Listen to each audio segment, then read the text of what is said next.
আসসালামু আলাইকুম, সবাই কেমন আছেন? আমিও ভালো আছি। এই যে আমি চলে আসলাম বাহিরে। এই যে দেখতেছেন বাহিরে একজন বাসা পাল্টাইতেছে। আজকে মাসের 29 তারিখ। আর বাহির থেকে হাইটা চলে আসলাম ঘরে। এই যে মেয়ে ঘুমাইতেছে। এখন আমি রান্না বান্না করে নিব। চলে আসলাম রান্নাঘরে। আজকে ঝটপট চিকেন বিরিয়ানি রান্না করব। সেদিন বিরিয়ানি রান্না করছিলাম, সেই এক জায়গার মধ্যে আমি বেশি করে মাংস কষাইয়া করে থুইয়া দিছি, সব কিছু দিয়া খালি এখন চালটাকে ভাজিয়া গোস্তটা দিলেই বিরিয়ানি ঝটপট বিরিয়ানি হয়ে যাবে। আজকে দুপুরবেলার জন্য এই বিরিয়ানি রান্না করতেছি। চিকেন বিরিয়ানির মাংস একসাথে কষাইয়া রাইখা দিছি ফ্রিজে, একটুখানি ছিল, ওইটা দিয়ে এখন দুপুরের জন্য রান্না করব। আজকে চাল নিয়ে নিলাম এক পটের বেশি। আর এই যে চাল ধুইয়া এখন চালটা কষাই নিব, কষাইয়া ঝটপট বিরিয়ানি রান্না করে নেব। বিকেলবেলা আবার অন্য কিছু করব। এখন দুপুরবেলার জন্য এখন করতেছি। তাই চালটা আমার ভাজা শেষ। এখন দিয়ে দিব গরম পানি।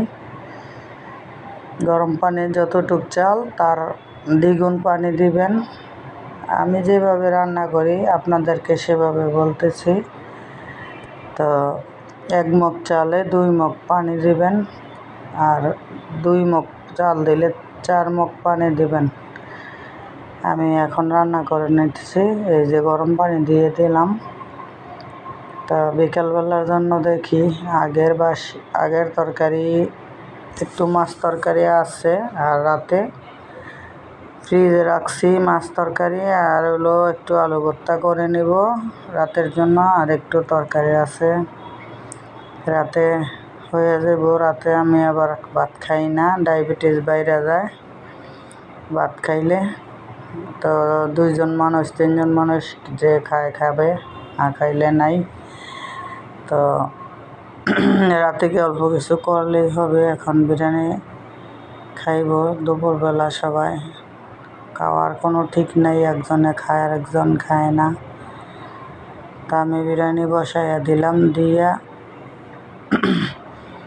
এখন দেখতেছি পানিটা শুকায় গেছে। এখন একটা লাড়া দিয়া কাঁচামরিচ দিয়া কমাইয়া দিব। সব কিছু দেওয়াই আছে, এরকমভাবে আপনারাও রাখতে পারেন। দেখা গেল ঝটপট রান্না করতে পারবেন। একসাথে মুরগি চিকেন দিয়ে রানলে চিকেন, বা গরুর গোস্ত দিয়ে রানলে গরুর গোস্ত একসাথে কষাইয়া সব কিছু দিয়া যদি রাইখা দেন, আপনার যখন খুশি শুধু চালটাকে ভাজা বিরিয়ানি রান্না করতে পারবেন। তা আমি বিরিয়ানি বসাই দিয়ে যে শসা লেবু কেটে নিচ্ছি এইখানে। এই যে, আর ওই যে ছেলের বাপে ওই দেখেন হাত নাড়াইয়া কথা কইতেছে, ছেলের কথা। এই যে ছেলের লাগিয়া আমার সাথে রাগারাগি করতেছে। তা আমি শসা লেবু কেটে নিচ্ছি। বিরিয়ানি আমার প্রায় রান্না শেষ। তো মেয়ে দুপুরবেলা খায় নাই, বিরিয়ানি হইলে মেয়ের একটু খাওয়াইয়া দিব। বিরিয়ানি রান্না হয়ে গেছে আমার, তো ঘরে নিয়ে যাব, এই জন্য শসা টসা কেটে নিলাম। এই যে বিরিয়ানি নিচ্ছি মেয়ের জন্য খাওয়ানোর জন্য, একটু নিয়ে নিলাম। মাংস একটু কম হয়ে গেছে, আর একটু মাংস দেওয়ার দরকার ছিল।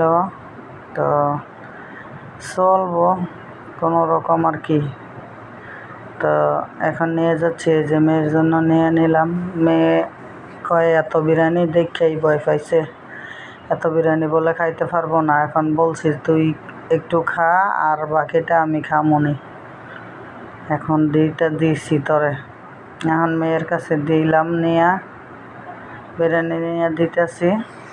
এই যে বিরিয়ানি দেখেন কেমন হয়েছে।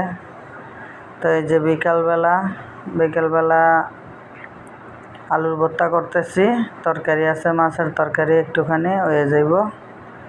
তো আপনারা যে যেখান থেকে ভিডিওটি দেখছেন সবাই আমার পাশে থাকবেন, আমাকে ভালোবাসবেন। আমিও আপনাদের জন্য দোয়া করব, আপনারা সবাই ভালো থাকেন,